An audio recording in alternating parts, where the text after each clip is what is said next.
Oke, Bapak Ibu, terima kasih yang sudah memutuskan untuk beli aplikasi Juragan Kos.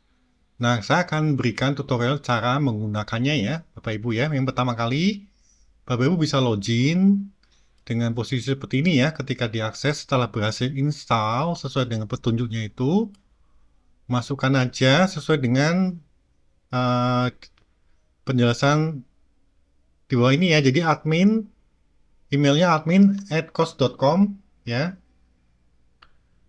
Untuk pertama kali instalasi, ini password dan email dan passwordnya sama ya, kos. Passwordnya kita login, masuk, proses.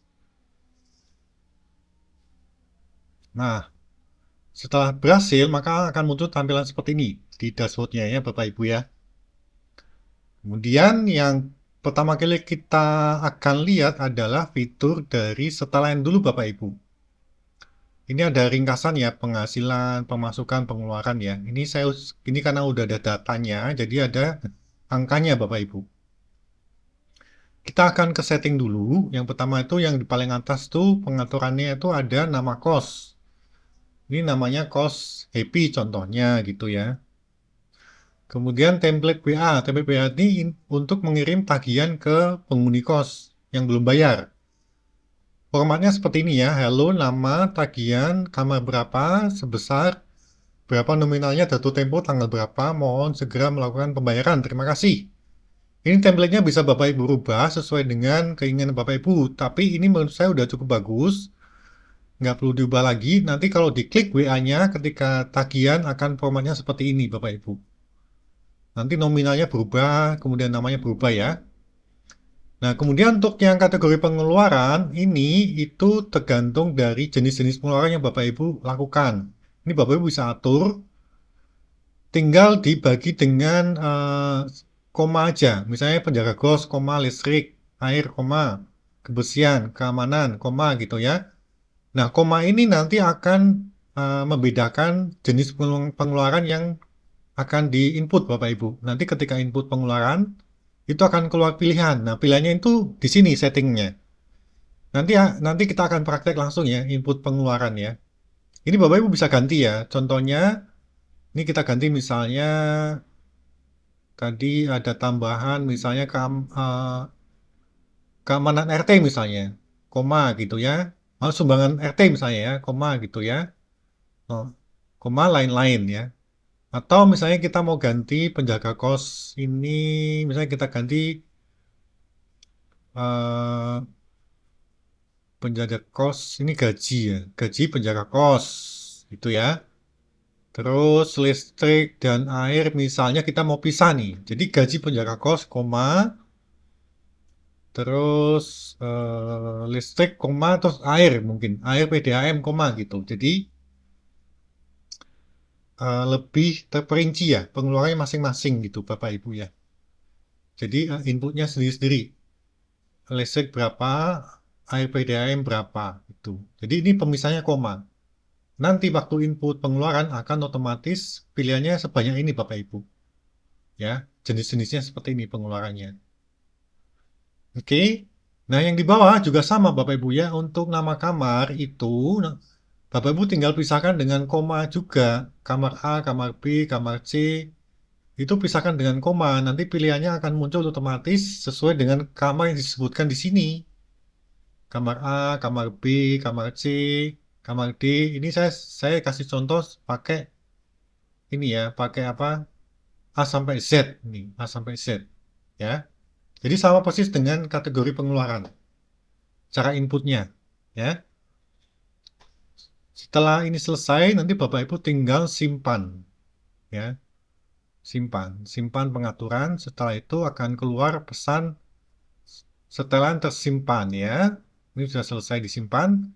Nah, sekarang kita manajemen akses, Bapak Ibu ya.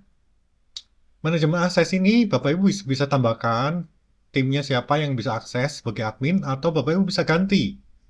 Defaultnya kan tadi admin@kos.com dan passwordnya kos itu bisa diganti ya Bapak Ibu ya. Setelah ganti baru simpan gitu ya. Kayak gitu. Nah, di setelan kita sudah bisa setting semua. Sekarang kita lihat ke dashboard. Nah, ini kalau di dashboard, Bapak Ibu itu akan lihat total penghuninya berapa, penghasilan berapa, pengeluaran berapa, ini semua ada di sini Bapak Ibu ya. Jadi kalau ada penghuni masuk, otomatis kan Bapak Ibu harus input ya datanya ya, penghuninya siapa. Plus ya, penghuni plus kita tambahkan aja namanya siapa misalnya. Ini contoh ya, contoh dummy. Ijul misalnya gitu ya. Terus nomor WA-nya berapa? Ketik aja nomor WA-nya Ijul berapa. Pilih kamar. Nah, inilah kamar yang tadi kita setting di setelan A sampai Z. Ini keluar di sini Bapak Ibu ya. Pilihannya jadi seperti ini. Kalau kita misalnya cuma sampai D, nanti hanya keluar sampai D aja. Ya, jadi A sampai Z itu settingnya di setelan tadi Bapak Ibu. Contoh ini kita pilih kamar A. Kamar A kalau kosong dia bisa langsung diinput. Tapi kalau ada penghuninya nanti dia tidak bisa tersimpan. Ini contoh masuk hari ini ya. Kamar A. Kemudian aktif, kita simpan. Nah, dia berhasil disimpan ya. Si Ijul masuk hari ini. Contohnya ya. Nah, kamar A kan ini dulunya ditempati sama si Tes ini. Tapi dia udah pindah. Jadi bisa dimasukin sama Ijul. Ijul masuk hari ini. Dia aktif. Nah, tagihan dia udah bayar belum waktu masuk? Kalau belum bayar, otomatis statusnya belum bayar di sini. Di kita masuk ke menu tagihan, ya kan? Tagihan si Ijul 2 juta, ya kan? Kalau dia misalnya belum bayar waktu masuk, baru masuk kemudian belum ketemu lagi sama kita atau belum ketemu sama penjaga kos, maka kita bisa tagih. Ini tinggal klik aja. Simbol ini diklik, chat ke WhatsApp otomatis ya. Nah, formatnya seperti format di dalam setelan tadi. Hello Ijul, tagihan kamar A sebesar 2 juta, jatuh tempo tanggal hari ini, mohon segera melakukan pembayaran, terima kasih. Nah, itu ya, itu si Ijul. Nah, kita kalau masuk ke komputer seperti ini, tinggal di continue web WhatsApp aja. Tapi kalau ke HP nanti otomatis ke WhatsApp, teman-teman ya. Gitu Bapak Ibu. Ini nanti tinggal di continue, terus di scan barcode-nya kalau di komputer atau laptop. Nah, sekarang kita kembali lagi ke ini ya, ke menu tadi tagihan udah. Kalau sudah misalnya udah bayar nih, kita tinggal statusnya kita bikin lunas, bayar. Ya kan, bayar otomatis dia akan lunas Bapak Ibu ya kalau udah bayar ya. Nah, tuh statusnya dia berarti sudah dibayar sama Ijul. Oke. Nah, ini akan masuk ke dalam pendapatan nih ya. Ini pengeluarannya 4 juta, pendapatannya 10 juta. Nah, sekarang kita akan masuk ke pengeluaran. Nah, kos-kosan itu kan pasti ada pengeluaran tuh, pengeluaran rutin tiap bulan, apa aja itu. Tadi kita udah setting di setelan, ya. Ada bayar gaji penjaga kos, biaya listrik, biaya air, keamanan, sumbangan, ya. Nah, ini kita input, misalnya contoh hari ini ada pengeluaran untuk apa? Untuk gaji penjaga kos misalnya, atau untuk apalah. Ini contoh aja ya Bapak Ibu ya. Ini kan tadi variabelnya sudah kita setting di setelan tadi. Ya, misalnya hari ini untuk listrik, biaya listrik untuk bulan Agustus, bulan kemarin ya, berarti bulan Juli. Bayarnya kan sekarang kan, Juli 2006. Berapa? 500.000. Kita simpan. Nah, sudah tersimpan, kita cek, udah masuk belum? Paling bawah gitu ya, listrik bulan 7. Kalau misalnya ada kesalahan, kita tinggal edit. Nah, itu edit ya, simpan lagi. Oke, pengeluaran udah selesai. Kita lihat di sini ada tambahan pengeluaran 500.000. Tadi kan 4 juta ya totalnya ya. Ada tambahan pengeluaran 500.000. Nah, sekarang ini Bapak Ibu ya.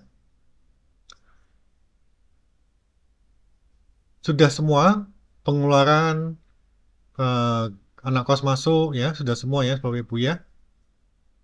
Jadi fitur basicnya sudah kita pelajarin, dan kalau kita lihat ke dashboard, ini kan otomatis ya, nanti kalau tiap akhir bulan itu Bapak Ibu harus menagih lagi kan. Nah, caranya dengan menu ini Bapak Ibu.